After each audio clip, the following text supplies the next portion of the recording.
আমি বলি আমি বড় শরীর পাক, কাপড় পাক, নামাজের জায়গা পাক, সতর ডাকা কেবলামুখী হয়ে প্রমাণ করি মন আমি বড় না, সবচাইতে বড় হলো আমার আল্লাহ। আমি বলি আমি বড় নামাজের মধ্যে দাঁড়ায়া তাকবীর দিয়া প্রমাণ করি মন আমি বড় না, সবচাইতে বড় হলো আমার আল্লাহ। আমি বলি আমি বড় নামাজে দাঁড়ায়া সূরা কেরাত পড়ে প্রমাণ করি মন আমি বড় না, সবচাইতে বড় হলো আমার আল্লাহ। আমি বলি আমি বড় রুকুতে গিয়া রুকুর তাসবিহ পড়ে প্রমাণ করি মন আমি বড় না, সবচাইতে বড় হলো আমার আল্লাহ। আমি বলি আমি বড় সেজদায় গিয়া সেজদার তাসবিহ পড়ে প্রমাণ করি মন আমি বড় না, সবচাইতে বড় হলো আমার আল্লাহ। আমি আপনাদের সামনে অল্প সময় আলোচনা করার জন্য বিশ্বনবীর একটা হাদিস পাঠ করেছি, যে হাদিস বুখারী শরীফ, মুসলিম শরীফ, বিভিন্ন সহিহ হাদিসের কিতাবে উল্লেখ করা হয়েছে। আমরা জানি এবং বিশ্বাস করি ইসলামের ভিত্তি হলো 5টা। বলেন তো ইসলামের ভিত্তি কয়টা? 1 নাম্বার কালিমা অন্তর দিয়া বিশ্বাস করার সাথে সাথে মুখ দিয়া স্বীকার করা। 2 নাম্বার দৈনিক 5 বেলা নামাজ পড়া। 3 নাম্বার বৎসরে 1 মাস রমজান মাসে রোজা রাখা। 4 নাম্বার আল্লাহ যাদেরকে সামর্থ্য দিয়েছেন বৎসরে 1 বার যাকাত দেওয়া। 5 নাম্বার আল্লাহ যাদেরকে সামর্থ্য দিয়েছেন জীবনে 1 বার হজ করা। এই 5টা ভিত্তিকে সংক্ষিপ্ত আকারে আমরা বলে থাকি কালিমা, নামাজ, রোজা, হজ, যাকাত। আমি আপনাদের সামনে আলোচনা করব এই 5টা জিনিসকে আল্লাহ ইসলামের ভিত্তি কেন বানালেন। কালিমাকে আল্লাহ ইসলামের ভিত্তি কেন বানালেন, নামাজকে আল্লাহ ইসলামের ভিত্তি কেন বানালেন, রোজাকে আল্লাহ ইসলামের ভিত্তি কেন বানালেন, হজকে আল্লাহ ইসলামের ভিত্তি কেন বানালেন, যাকাতকে আল্লাহ ইসলামের ভিত্তি কেন বানালেন। এর অনেক রহস্য আছে, আমি সবগুলো আলোচনা করতে পারবো না। আমি শুধু সংক্ষিপ্ত আকারে একটা রহস্যই আলোচনা করব। আমরা জানি আমরা যেটাকে মন বলি, হৃদয় বলি, আত্মা বলি, কোরআনের ভাষায় এটাকে নফস বলা হয়। বলেন তো আমরা যেটাকে মন বলি, হৃদয় বলি, আত্মা বলি, কোরআনের ভাষায় এটারে কি কয়? নফস। মানুষের মন, মানুষের হৃদয়, মানুষের আত্মা একটা কৃষকের ক্ষেতের মতো। কোন কৃষক যদি জমিতে ফসল ফলাইতে চায় মেহনত করা লাগে, মেহনত ছাড়া ফসল ফলে না। হাল বাইতে হয়, পানি দিতে হয়, সার দিতে হয়, বীজ বপন করতে হয়, শরীরের রক্ত পানি করতে হয়, কিন্তু আগাছা ফলানোর জন্য মেহনত করা লাগে না, জমিরে ফালায় রাখলে এমনি ফলে।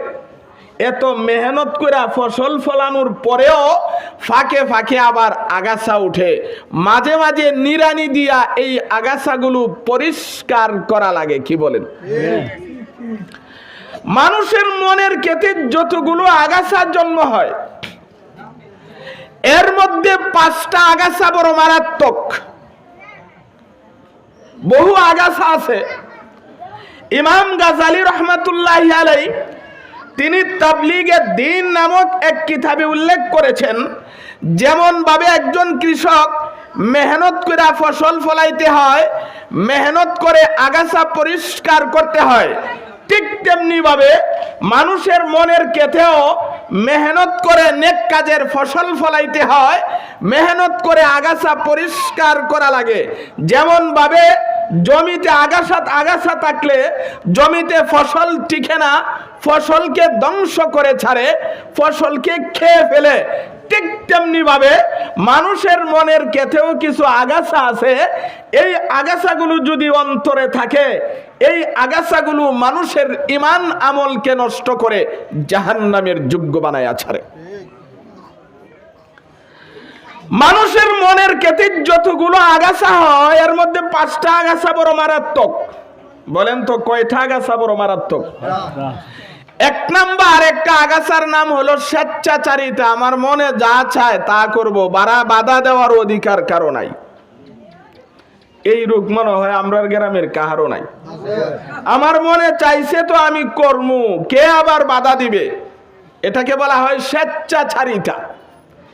2 নাম্বার হলো অহংকার। আমি সমাজে শুধু বড় হইয়া থাকবো আর বাকি সবাই ছোট হইয়া থাকবো। এই রূপ নাই আমরার সমাজ। 3 নাম্বার হলো রিয়া, লোক দেখানো মনোভাব। যে কোনো ইবাদত করি তো খালি মানুষরে দেখাইতাম চাই। 4 নাম্বার হলো কার্পণ্য, বখিলাতি, শুধু নিতাম চাই কিন্তু দিতাম চাই না। 5 নাম্বার হলো আত্মপ্রসিদ্ধি। আমি যে আলেম, আমি যে মুফতি, আমি যে চেয়ারম্যান, আমি যে মেম্বার, আমার যে ক্ষমতা আছে, শুধু সমাজে এটার পরিচিতি লাভ করতে চাই। বলেন তো আমাদের সমাজের মানুষের এই 5টা রোগ আছে না নাই?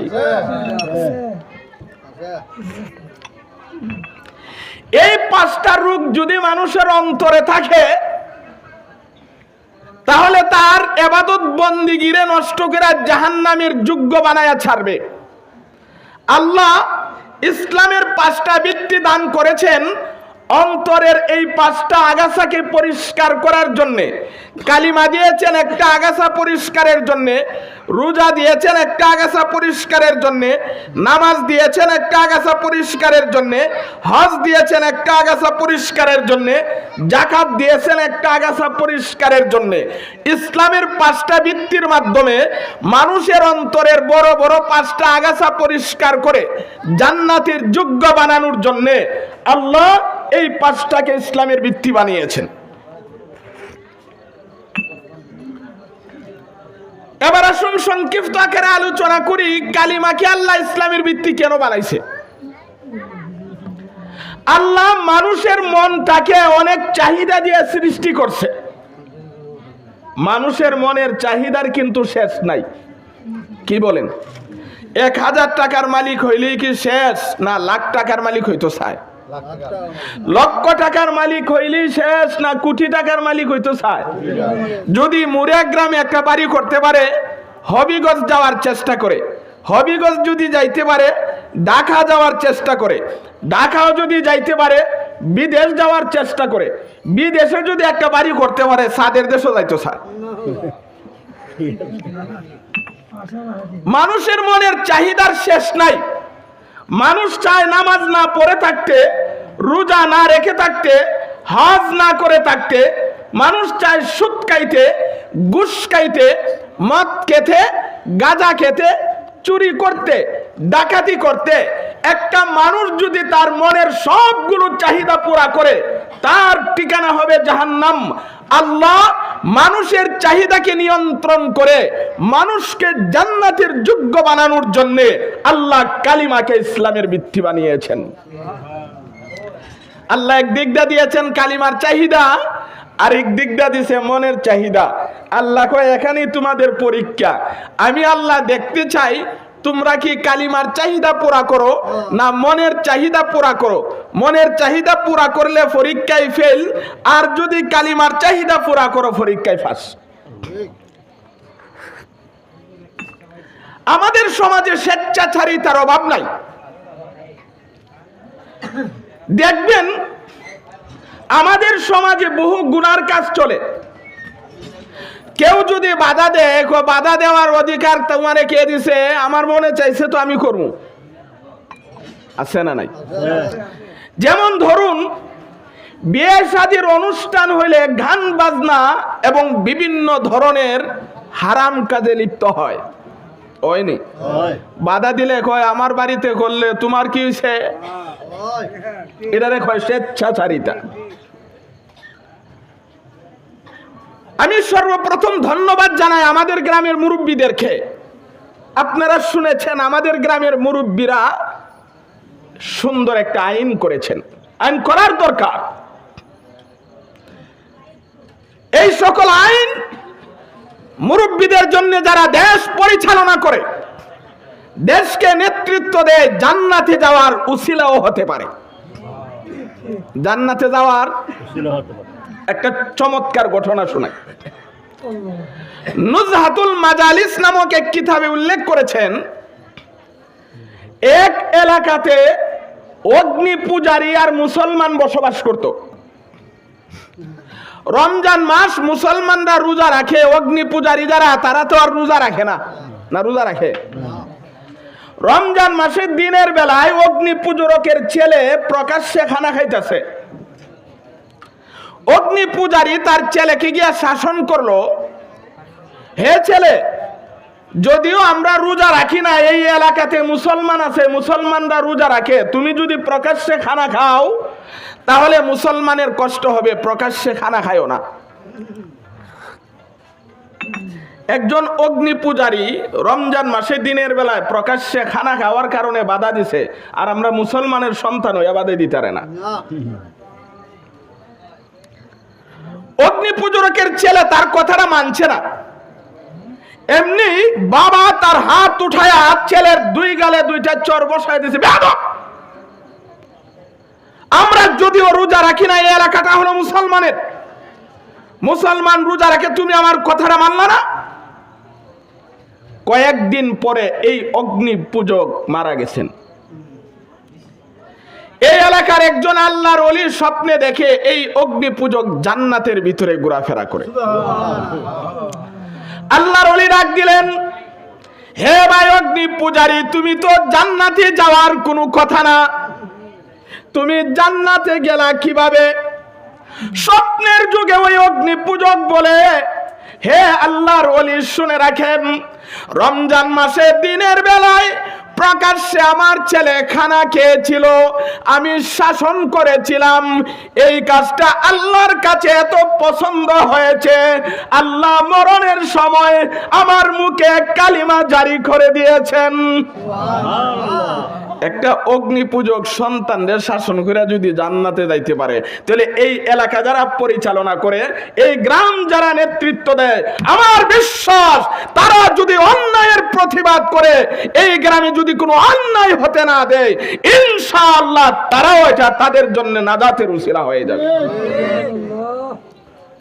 সুন্দর আইন করেছেন, খুব ভালো লেগেছে। গান বাজনা হালাল না হারাম? গান বাজনা শুনতে শুনতে তো আমাদের সমাজে এমন হয়ে গেছে, গান বাজনাটাকে আর হারাম মনে করে না, হালাল মনে করে। আচ্ছা বলেন তো, কুত্তার গোশত খাওয়া হালাল না হারাম? কেউ যদি হালাল মনে করে তার ঈমান থাকবে না। শুকরের গোশত হালাল না হারাম? কেউ যদি এটারে হালাল মনে করে ঈমান থাকবে না। ঠিক তেমনি ভাবে কুরআনে পরিষ্কার ভাবে গান বাজনা হারাম করেছেন, বিশ্বনবী ও হাদিসে গান বাজনাকে হারাম করেছেন, শরীয়তের চারো দলিল দ্বারা প্রমাণ গান বাজনা হারাম। কেউ যদি গান বাজনাকে হালাল মনে করে, নিঃসন্দেহে তার ঈমান থাকবে না। তাহলে বলছিলাম, এক নাম্বার কালিমাকে আল্লাহ কেন দিয়েছেন? মানুষের মনের চাহিদাকে নিয়ন্ত্রণ করে জান্নাতের যোগ্য বানানোর জন্য। কালিমা কিভাবে আবার মানুষের মনের চাহিদা নিয়ন্ত্রণ করে? আমার মনে চায় নামাজ না পড়তে, রোজা না রাখতে, হজ না করতে, যাকাত না দিতে। কালিমা বলে, মন তোমার মনে চাইলেই পারবা না, যেহেতু তুমি কালিমা পড়েছো, লা ইলাহা ইল্লাল্লাহু মুহাম্মাদুর রাসূলুল্লাহ, যেহেতু তুমি কালিমা পড়েছো, তোমার মনের চাহিদা মতো তুমি চলতে পারবা না, আল্লাহর বিধান নবীর তরিকা মতো তোমার চলতে হবে। মনে চায় সুদ খাইতে, ঘুষ খাইতে, গাঞ্জা খাইতে, চুরি করতে, ডাকাতি করতে, মানুষের উপরে জুলুম অত্যাচার করতে, কিন্তু কালিমা বলে না, হতে পারে না, যেহেতু তুমি কালিমা পড়েছো, আল্লাহর বিধান নবীর তরিকা মতো তোমার চলতে হবে। মনের চাহিদাকে নিয়ন্ত্রণ করে মানুষকে জান্নাতের যোগ্য বানানোর জন্য আল্লাহ কালিমাকে ইসলামের ভিত্তি বানিয়েছেন। তাহলে আমরা সংক্ষিপ্ত আকারে বুঝতে পারলাম কালিমারে কেমনে আল্লাহ ইসলামে কেন ইসলামের ভিত্তি বানাইলেন।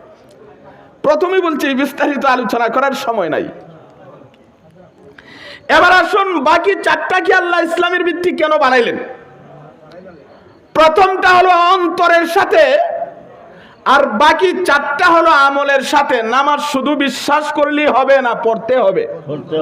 রোজা শুধু বিশ্বাস করলেইব না রাখতে হইব। হজ শুধু বিশ্বাস করলেই হবে না করতে হবে। যাকাত শুধু বিশ্বাস করলেই হবে না দিতে হইব। হ্যাঁ, এগুলো ইসলামের ভিত্তি হিসাবে তো বিশ্বাস করতেই হবে, কিন্তু শুধু বিশ্বাস করে বসে থাকলে হবে না, ঈমান আনার পরে আমল করতে হবে। কিন্তু বর্তমান জামানায় আমরা ঈমান আনছি কিন্তু আমল নাই। এবার আসুন, এই 4টাকে আল্লাহ ইসলামের ভিত্তি কেন বানাইলেন? আমরা জানি এবং বিশ্বাস করি আত্মা ছাড়া মানুষের শরীরটাকে আল্লাহ 4টা উপকরণ দিয়া সৃষ্টি করেছেন। বলেন তো আল্লাহ মানুষরে কয়টা উপকরণ দিয়া সৃষ্টি করছে? আগুন, পানি, মাটি, বাতাস। আমাদের শরীরে আগুন আছে, আগুন থাকার কারণে দেখবেন শরীর গরম। একটা মানুষের শরীর যদি পুরা শরীর পূর্ণ ঠান্ডা হয়ে যায় তাহলে ওই মানুষটা বাঁচে না। আমাদের শরীরে পানি আছে, যদি একটা মানুষ একেবারে পানি শূন্য হয়ে যায় এই মানুষটা বাঁচে না। আমাদের শরীরে মাটি আছে, এই জন্য একটা মানুষকে যখন দাফন করা হয় কয়েক মাস পরে গিয়া খুঁজা পাওয়া যায়। মানুষের শরীরে বাতাস আছে, বাতাস থাকার কারণে যখন কয়েক মিনিটের জন্য বাতাস বন্ধ হয়ে যায় ওই মানুষটা আর বাঁচতে পারে না। তাহলে আল্লাহ মানুষকে 4টা উপকরণ দ্বারা সৃষ্টি করেছেন, আগুন দিয়া, পানি দিয়া, মাটি দিয়া, বাতাস দিয়া। আল্লাহ কোনো কিছু সৃষ্টি করতে হলে কোনো উপকরণের দরকার নাই, আল্লাহ ইচ্ছা করলেই হয়ে যায়। এরপরেও আল্লাহ মানুষকে 4টা উপকরণ দ্বারা কেন সৃষ্টি করলেন? আল্লাহর কিন্তু কোনো উপকরণের দরকার নাই, ইচ্ছা করলেই হয়ে যায়। এরপরেও আল্লাহ মানুষকে 4টা উপকরণ দ্বারা সৃষ্টি করেছেন, আগুন দিয়া, পানি দিয়া, মাটি দিয়া, বাতাস দিয়া। এর পিছনেও অনেকগুলো হিকমত আছে, সবগুলো হিকমত আলোচনা করা সম্ভব না। একটা হিকমত শুনে, আমাদের শরীরে আগুন থাকার কারণে আগুনের স্বভাব হইল শুধু উপরে উঠুন। আগুনের স্বভাব কি বলেন তো? আমাদের শরীরে আগুন থাকার কারণে মানুষের ভিতরে একটা বদ অভ্যাস তৈরি হয়, একটা স্বভাব হয়। এটার নাম হইল নিজে বড় হয়ে থাকবে, বাকি সবাইরে ছোট বানায়া রাখবে, যেটাকে বলা হয় অহংকার। এটারে কি বলা হয়? অহংকার। তো আমরা সমাজে নাই। আল্লাহর নবী বিশ্ব নবী এক হাদিসে বলেন, যার ভিতরে সরিষা পরিমাণ অহংকার থাকবে অবশ্যই তার জাহান্নামের আগুনে জ্বলতে হবে। আমরার ভিতরে কি মনে করেন সরিষা পরিমাণ অহংকার?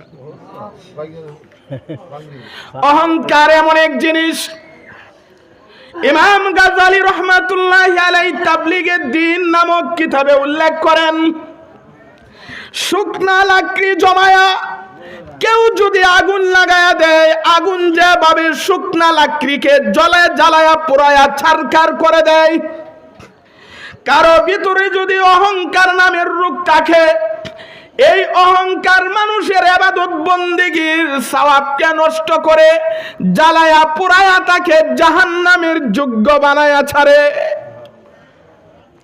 তাহলে অহংকার আমরা ভিতরে থাকতো না, পরিষ্কার করতাম। অহংকার সম্পর্কে হয়তো আমি কোনো সময় আলোচনাও করেছিলাম, প্রাসঙ্গিক আবার শুনতে হয়। আমরা যাকে সবচাইতে বড় আলেম মনে করি আল্লামা তাকি উসমানী, ওনার একটা কিতাব আছে। এই কিতাবে তিনি উল্লেখ করেছেন অহংকারের 4টা স্তর আছে। অহংকারের কয়টা স্তর আছে? তরিকতের ভাষায় প্রথমটাকে বলা হয় উজব, দ্বিতীয়টাকে বলা হয় কিবির, তৃতীয়টাকে বলা হয় তাকাব্বুর, চতুর্থটাকে বলা হয় ইস্তেকবার। বুঝছেন নি? কিচ্ছু বুঝছেন না। কেন বুঝছেন না? আমাদের সমাজে তরিকত ফেডারেশন আছে, তরিকতের নামে ভণ্ডামি আছে, তরিকতের উপরে মেহনত নাই।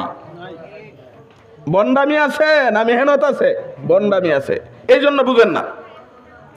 আল্লামা তাকি উসমানী উনি ওনার কিতাবে চমৎকার ভাবে উল্লেখ করেছেন, সহজ ভাবে অহংকারের 4টা স্তর আছে। প্রথমটাকে বলা হয় অহংকারের বীজ, দ্বিতীয়টাকে বলা হয় অহংকারের ছাড়া, তৃতীয়টাকে বলা হয় অহংকারের গাছ, চতুর্থটাকে বলা হয় অহংকারের ফসল। আমি আলোচনা করলেই বুঝবেন কার অন্তরে অহংকারের বীজ আছে, কার বীজ থেকে চারা হয়েছে, কার চারায় ফসল ধরছে, গাছ হয়েছে, কার গাছে ফসল ধরছে। বোঝার দরকার আছে না নাই? অহংকারের বীজ কাকে বলে? যেই লোকটা মনে করে আমার গুণের জন্য আমি প্রশংসার যোগ্য, আমার টাকার জন্য আমি প্রশংসার যোগ্য, আমার ধনের জন্য আমি প্রশংসার যোগ্য, আমার সুন্দরের জন্য আমি প্রশংসার যোগ্য, আমার ক্ষমতার জন্য আমি প্রশংসার যোগ্য, বস্তুইব এর ভিতরে অহংকারের বীজ আছে। এর ভিতরে কি আছে? তাহলে অহংকারের বীজ থাকতো না কার ভিতরে? যে মনে করবে আমার সুন্দরের জন্য আমি প্রশংসার যোগ্য না, যিনি আমাকে সুন্দর করে বানিয়েছেন তিনি হলেন প্রশংসার যোগ্য। আমার ধনের জন্য আমি প্রশংসার যোগ্য না, যিনি আমাকে ধনী বানিয়েছেন তিনি হলেন প্রশংসার যোগ্য। আমার ক্ষমতার জন্য আমি প্রশংসার যোগ্য না, যিনি আমাকে ক্ষমতাবান বানিয়েছেন তিনি হলেন প্রশংসার যোগ্য। তার নাম কি? আল্লাহ। 2 নাম্বার দেখবেন খালি নিজের গুণের জন্য প্রশংসার যোগ্যই মনে করে না, এবার মুখ দিয়া প্রকাশ করে আমি হইলাম শক্তিশালী, আমার মতো শক্তিশালী কেরা আছে, আমার মতো সম্পদ কার আছে, আমার মতো সুন্দর কে আছে? আসেনি নাই? আমার মতো আলেম কে আছে, আমার মতো মুফতি কেডা আছে, আমার মতো হাফেজ কে আছে? বুঝতে এতদিন অহংকারের বীজ আসিন অন্তরে, মুখ দিয়া সারা বাইরিছে। যারা খালি আমি করে এরার ভিতরে অহংকারের কোন পর্যায়ে আছে, অহংকারের কি হইছে, এমন লোক সমাজও নাই। আপনাদের বেলায় তো যেমন তোমার, আমরার ভিতরে অভাব নাই। 3 নাম্বার, শুধু খালি মুখ দিয়া প্রকাশ করে না, এ কি বুঝে, আমি যা বুঝি, এর কি সম্পদ, আমার যে সম্পদ, এ কি সুন্দর, আমি যে সুন্দর, এ কি আলেম, আমি যে আলেম, এ কি মুফতি, আমি যে মুফতি, এ কি হাফেজ, আমি যে হাফেজ। বুঝতেই এবার অহংকারের সারায় গাছ হইছে। অহংকারের সারা কি হইছে? কয়েকদিন পরে দেখা যায় শুধু আরেকজনের সাথে তুলনাই করে না, যাদের সাথে তুলনা করে এদেরকে সমাজে ছোট বানায় রাখার জন্য আর নিজে শুধু বড় হয়ে থাকার জন্য যত প্রকারের জুলুম অত্যাচার আছে সবগুলো জুলুম অত্যাচার তাদের উপরে করে। তখন বুঝতে হবে অহংকারের গাছে ফসল ধরেছে। আল্লাহর নবী বিশ্ব নবী বলেন, তোমার অন্তরে অহংকারের বীজ থাক, তোমার অহংকারের বীজ থেকে চারা হোক, তোমার চারায় গাছ হোক, গাছে ফসল ধরুক। যেই কোনো প্রকার অহংকার তোমার অন্তরে থাকলে তোমার ঠিকানা হবে জাহান্নাম। আল্লাহ বলেন, আমি আল্লাহ দৈনিক 5 ওয়াক্ত নামাজ ফরজ করে দিলাম যেন নামাজের মাধ্যমে তোমার এই অহংকার রূপটা দূর হয়, তুমি জান্নাতের যোগ্য হতে পারো। তাহলে বলেন তো নামাজের মাধ্যমে কি দূর হয়? অহংকার দূর হয়। অহন প্রশ্ন হইব, নামাজ দিয়ে আবার অহংকার দূর হয় কেমনে? আমি বলি আমি বড়, আমি বড়, শরীর পাক, কাপড় পাক, নামাজের জায়গা পাক, সতর ডাকা কেবলামুখী হয়ে প্রমাণ করি মন আমি বড় না, সবচাইতে বড় হলো আমার আল্লাহ।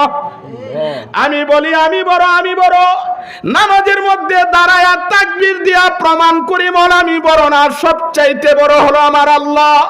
আমি বলি আমি বড়, আমি বড়, নামাজে দাঁড়ায়া সূরা কেরাত পড়ে প্রমাণ করি মন আমি বড় না, সবচাইতে বড় হলো আমার আল্লাহ। আমি বলি আমি বড়, আমি বড়, রুকুতে গিয়া রুকুর তাসবিহ পড়ে প্রমাণ করি মন আমি বড় না, সবচাইতে বড় হলো আমার আল্লাহ। আমি বলি আমি বড়, আমি বড়, সেজদায় গিয়া সেজদার তাসবিহ পড়ে প্রমাণ করি মন আমি বড় না, সবচাইতে বড় হলো আমার আল্লাহ। তাহলে আমি খালি আমি করতাম, নামাজের মাধ্যমে সেই আমি দূর হয়, অহংকার রূপ দূর হয়। এবার বলেন তো 5 ওয়াক্ত নামাজ পড়ার দরকার আছে না নাই? আমরা সমাজে সবাই নামাজ পড়ে।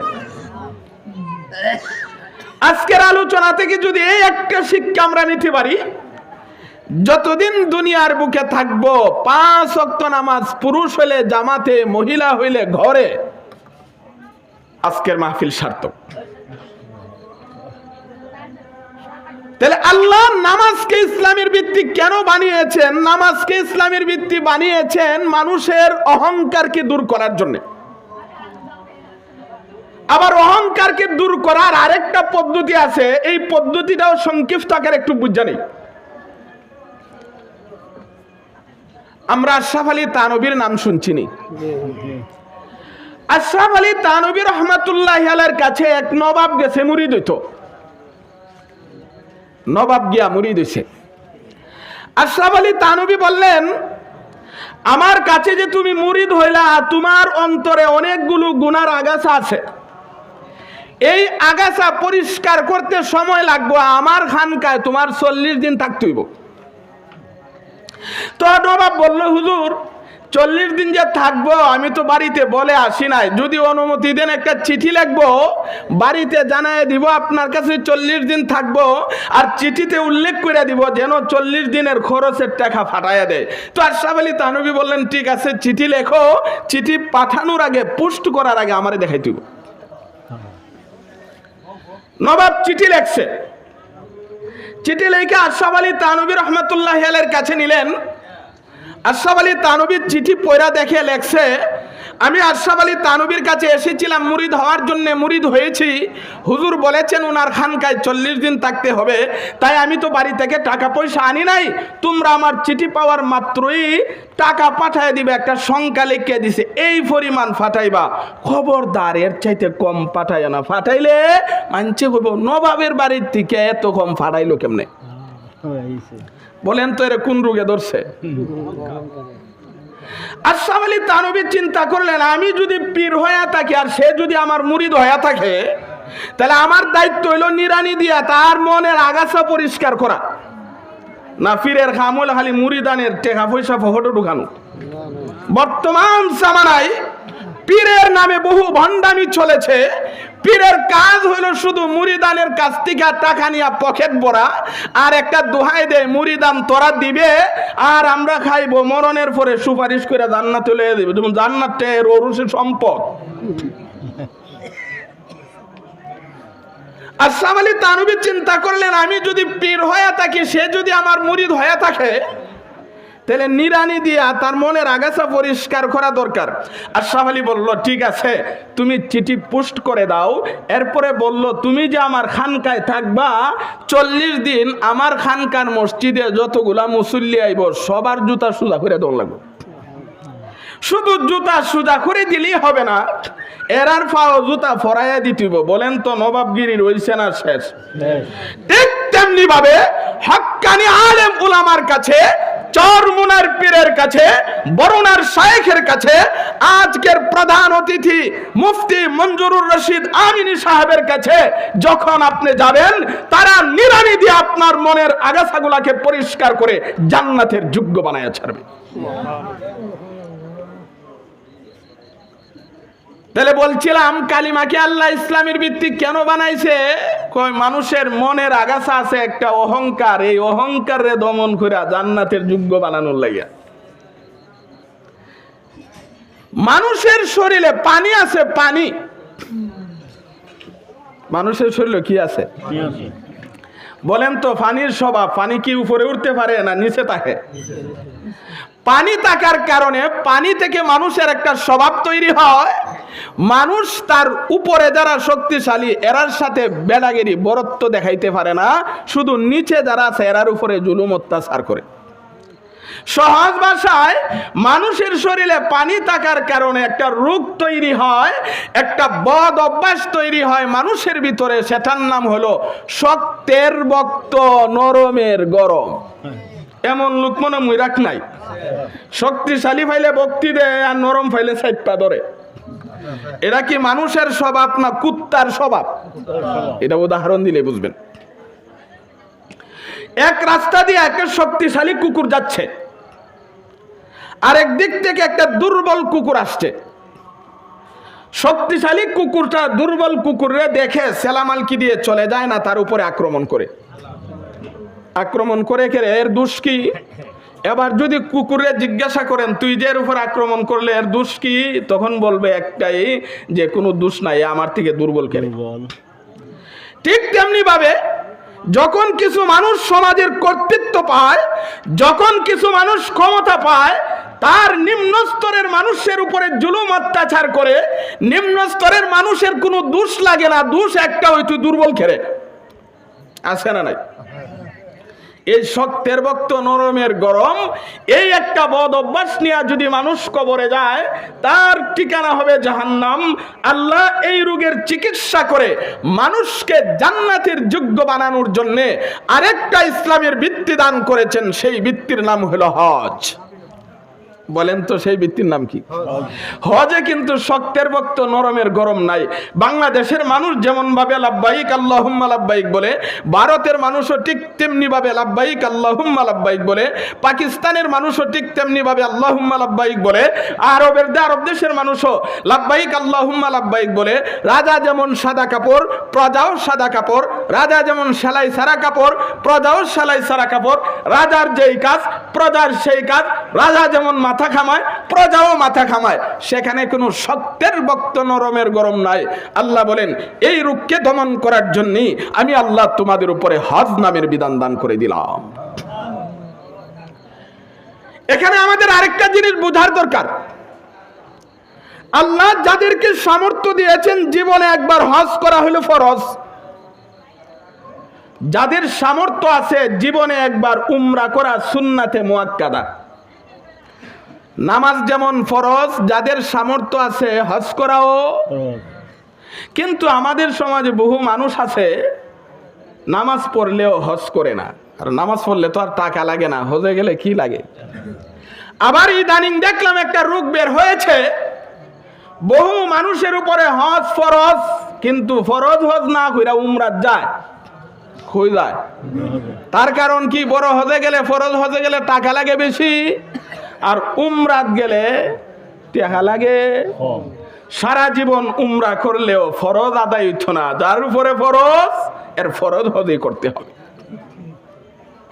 হ্যাঁ, ফরজ হজ করেন, উমরাও করেন, কিন্তু ইদানিং আমি যতটুকু দেখেছি ফরজ হজ বাদ দিয়া উমরাতে জায়গা। যাদের উপরে সামর্থ্য আছে হজ করা ফরজ, আল্লাহর নবী বিশ্ব নবী এক হাদিসে বলেন যাদের উপরে সামর্থ্য আছে হজ করার, এরা হজ করে না, হজ না করে থাকে, ইহুদি হয়ে মারা যাক, খ্রিস্টান হয়ে মারা যাক, আমি নবীর কিছু আসে যায় না। আবার দেখা যায় কিছু মানুষ প্রতি বছর উমরাতে যায়, কিন্তু মা 3 বেলা পেট ভরে খাইতে পারে না, আছে না নাই? ভালো জামার কোনো ব্যবস্থা নাই, কিন্তু প্রতি বছর উমরাতে যাইতেছে। প্রতি বছর কই যায়? উমরাতে। উমরা তো সুন্নাতে মুআক্কাদা, একবার পালন করলে আর সুন্নাতে মুআক্কাদা থাকে না। ফতোয়ার কিতাবে পরিষ্কার লিখেছেন